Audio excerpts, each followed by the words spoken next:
प्रिय साथियों, आज हम पढ़ेंगे केमिस्ट्री क्लास 12 के अंतर्गत चैप्टर 14 जिसका नाम है जैव अणु। इसके अंतर्गत आज का हमारा जो टॉपिक है वह है कार्बोहाइड्रेट।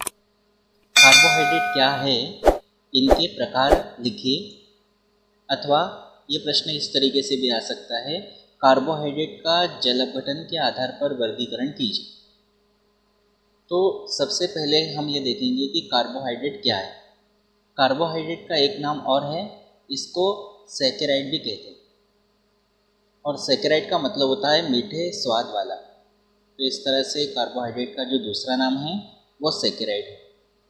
अब कार्बोहाइड्रेट जनरली अगर इसकी जो पुरानी डेफिनेशन है उसको अगर हम थोड़ा देखें तो जो कार्बोहाइड्रेट है, कार्बोहाइड्रेट इसका शाब्दिक अर्थ होता है कार्बन का हाइड्राइड।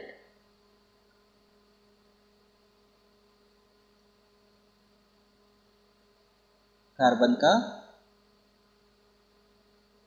हाइड्राइड, यह है कार्बन का हाइड्रेट। तो ये है कार्बोहाइड्रेट का शाब्दिक अर्थ क्या होता है, कार्बन का हाइड्रेट। कार्बन का हाइड्रेट का मतलब ये है कि ये कार्बन, इसके साथ जल, इस तरह से। अब ये जो कार्बोहाइड्रेट होते हैं इनके जो सामान्य सूत्र है वो CHH2O होता है, और साथ में ये जो कार्बोहाइड्रेट है ये कार्बोहाइड्रेट जंतुओं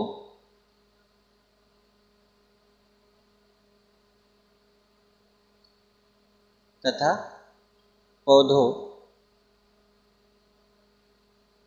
दोनों में पाए जाते हैं। जंतुओं में भी पाए जाते हैं, पौधों में भी पाए जाते हैं, लेकिन पौधों में कार्बोहाइड्रेट का जो संश्लेषण होता है वो इस तरह से होता है। आपने देखा होगा पौधों में प्रकाश संश्लेषण की क्रिया होती है सूर्य प्रकाश की उपस्थिति में। तो क्रिया कुछ इस तरह से होती है, CO2 plus H2O arrow Surya Prakash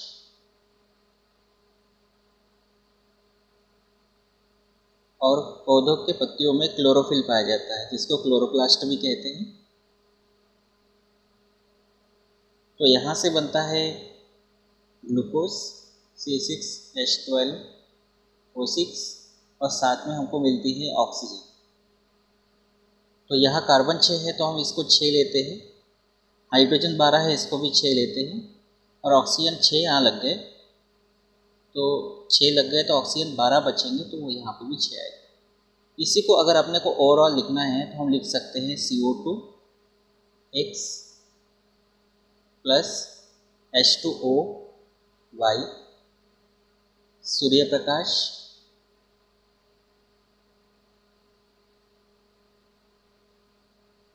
साथ में क्लोरोफिल भी लिखेंगे।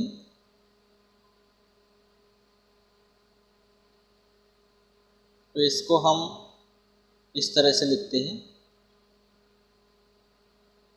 CHH2OY और प्लस XO2। यहाँ पर X का जो मान है ये 6 है और Y का भी मान 6 है। तो इस तरह से जो कार्बोहाइड्रेट है पौधों में इसका जो संश्लेषण होता है वो कार्बन डाइऑक्साइड और जल दोनों की क्रिया से होता है। अब हमने ये तो समझ लिया कि जो कार्बोहाइड्रेट है इसका जो सामान्य सूत्र है ये है, लेकिन ये कार्बनिक यौगिक हैं। लेकिन क्या होता है, कुछ अन्य कार्बनिक यौगिक भी हमारे पास है, जैसे फॉर्मेल्डिहाइड है HCHO, या फिर ये फॉर्मेल्डिहाइड का फार्मूला है, या एसिटिक अम्ल है CH3COOH। इसको हम इस तरीके से भी लिख सकते हैं CH2O, और इसको हम इस तरीके से लिख सकते हैं C2H4O2। तो यहाँ पर अगर आप देखेंगे तो ये इसको ऐसा कोष्टक में हम लिख सकते हैं, CH2O, यहाँ कार्बन एक है और H2O एक है, इसको हम लिख सकते हैं C2H2O होल ट्वाइस। तो ये भी तो इससे मिलता जुलता फार्मूला है, लेकिन ये जो फॉर्मेल्डिहाइड है और एसिटिक अम्ल है, ये दोनों कार्बोहाइड्रेट नहीं है। इस आधार पर ये जो कार्बोहाइड्रेट जिसको कार्बन का हाइड्रेट माना गया था, वो परिभाषा उतनी हद तक सही नहीं हो पाई। फिर इसी के आधार पर ये बात जब गलत साबित हुई तो कार्बोहाइड्रेट की नई परिभाषा दी गई, और कार्बोहाइड्रेट की जो परिभाषा है नहीं, उस परिभाषा के अनुसार कार्बोहाइड्रेट जो होते हैं ये होते हैं पॉलीहाइड्रोक्सी एल्डिहाइड या पॉलीहाइड्रोक्सी कीटोन। कार्बोहाइड्रेट क्या होते हैं? कार्बोहाइड्रेट कार्बन, हाइड्रोजन व ऑक्सीजन। मतलब यहाँ से तो एक बात पता चल गई कि कार्बन, हाइड्रोजन और ऑक्सीजन से मिलकर तो बने होते हैं। तो कार्बोहाइड्रेट कार्बन, हाइड्रोजन व ऑक्सीजन से बने पॉलीहाइड्रोक्सी एल्डिहाइड या पॉलीहाइड्रोक्सी कीटोन होते हैं। पॉलीहाइड्रोक्सी एल्डिहाइड या पॉलीहाइड्रोक्सी कीटोन क्या है? तो इसके लिए हम अगर ग्लूकोज को लेते हैं, ग्लूकोज एक कार्बोहाइड्रेट है, सब लिख सकते हैं। ग्लूकोज एक कार्बोहाइड्रेट है और कार्बोहाइड्रेट में भी ये प्रकार है मोनोसेकेराइड का। अगर जल अपघटन के आधार पर प्रकार देखें तो ये प्रकार जो है ये मोनोसेकेराइड का है, और मोनोसेकेराइड में भी ये एल्डोज है।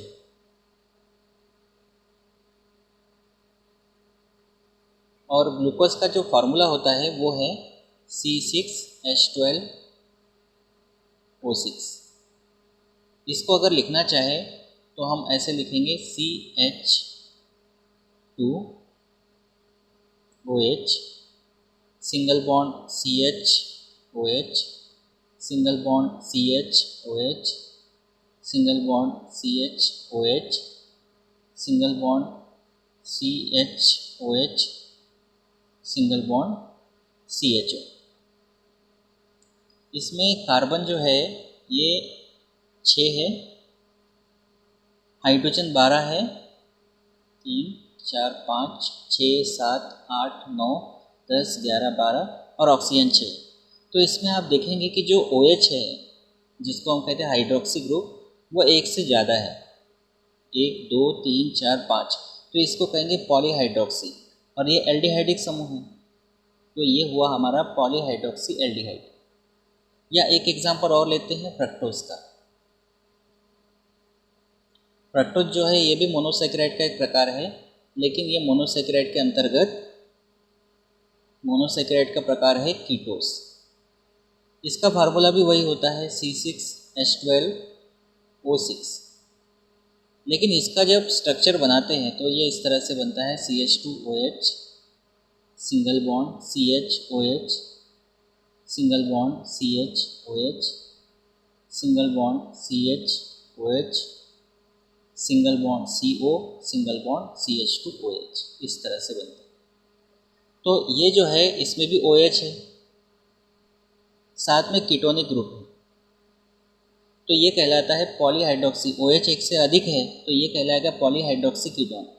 तो जो एल्डिहाइड होते हैं ये कार्बोहाइड्रेट होते हैं, ये कार्बोहाइड्रेट कार्बन, हाइड्रोजन और ऑक्सीजन से मिलकर बने होते हैं और पॉलीहाइड्रोक्सी एल्डिहाइड या पॉलीहाइड्रोक्सी कीटोन होते हैं। और अगर ये पॉलीहाइड्रोक्सी एल्डिहाइड या पॉलीहाइड्रोक्सी कीटोन नहीं है तो ऐसे पदार्थ जिनका हम जल अपघटन करेंगे तो ये मिलेंगे। अभी जो हमने देखा जैसे ग्लूकोज है, फ्रक्टोज है, ये मिलेंगे ऐसे पदार्थों से। तो इस तरह से हम कह सकते हैं कि कार्बोहाइड्रेट क्या है? तो कार्बोहाइड्रेट कार्बन, हाइड्रोजन व ऑक्सीजन से बने पॉलीहाइड्रोक्सी एल्डिहाइड या पॉलीहाइड्रोक्सी कीटोन होते हैं, अथवा जिन पदार्थों का जल अपघटन कराने पर ये यौगिक बनते हैं। अब कार्बोहाइड्रेट का शाब्दिक अर्थ मैंने आपको बताया था। कार्बोहाइड्रेट का दूसरा नाम है सैकेराइड, इसी का अर्थ होता है मीठे स्वाद वाला। अब ये जो कार्बोहाइड्रेट है, इस कार्बोहाइड्रेट का हमको जो वर्गीकरण देखना है, ये वर्गीकरण हमको जल अपघटन के आधार पर देखना है, क्योंकि कार्बोहाइड्रेट का वर्गीकरण अलग अलग तरह से किया गया है। जैसे अगर मैं आपको कहूँ कार्बोहाइड्रेट का वर्गीकरण स्वाद के आधार पर, तो स्वाद के आधार पर कार्बोहाइड्रेट को दो प्रकार से वर्गीकृत किया जा सकता है। एक तो है शर्कराएं और एक होती है अशर्कराएं। दूसरी बात, कार्बोहाइड्रेट का वर्गीकरण अपचायक गुण के आधार पर भी किया जा सकता है। अपचायक गुण के आधार पर कार्बोहाइड्रेट दो प्रकार से वर्गीकृत किया गया है। एक तो होता है अपचायी शर्करा, जिसको कहते हैं रिड्यूसिंग शुगर, और दूसरी होती है अनअपचायी शर्करा, जिसको कहते हैं नॉन रिड्यूसिंग शुगर। लेकिन यहाँ हम वर्गीकरण ना तो स्वाद के आधार पर देख रहे हैं और ना ही वर्गीकरण हम अपचायक गुण के आधार पर देख रहे हैं, हम वर्गीकरण देख रहे हैं जल अपघटन के आधार पर। तो जल अपघटन के आधार पर कार्बोहाइड्रेट को मुख्यतः तीन वर्गों में बांटा गया है। एक होता है मोनोसेकेराइड, एक होता है ओलिगोसेकेराइड और एक होता है पॉलीसेकेराइड। ये मुख्यतः इसके तीन प्रकार हैं। फिर मोनोसेकेराइड के भी प्रकार हैं, ओलिगोसेकेराइड के भी प्रकार हैं और पॉलीसेकेराइड के भी प्रकार हैं। मोनोसेकेराइड क्या है? मोनोसेकेराइड जो है ये सबसे सरल कार्बोहाइड्रेट है जो अन्य सरल इकाइयों में जल अपघटित नहीं होती। मतलब मोनोसेकेराइड ये ऐसे कार्बोहाइड्रेट हैं कि इनका जल अपघटन नहीं हो सकता, यही सबसे सरल कार्बोहाइड्रेट। मतलब अगर हम मोनोसेकेराइड का जल अपघटन करते हैं तो ये सरल इकाइयों में अपघटित नहीं होती। मतलब सबसे सरल कार्बोहाइड्रेट ही मोनोसेकेराइड। मोनोसेकेराइड को दो प्रकार से वर्गीकृत किया गया है, एक तो एल्डोज और एक होता है कीटोस। एल्डोज क्या है? तो एल्डोज जो होता है, जैसा मैंने आपको अभी बताया कि एल्डोज जो है ग्लूकोज है और इसमें क्या होता है, हाइड्रोक्सी समूह तो है ही, साथ में एल्डिहाइडिक समूह भी पाया जाता है। और कीटोस क्या होता है, इसमें हाइड्रोक्सी समूह तो है ही लेकिन साथ में कीटोनिक समूह पाया जाता है। और एग्जाम्पल एल्डोज का है ग्लूकोज और कीटोस का है फ्रक्टोज। इसीलिए कहा जाता है कि ग्लूकोज एक एल्डोज है और फ्रक्टोज एक कीटोज है।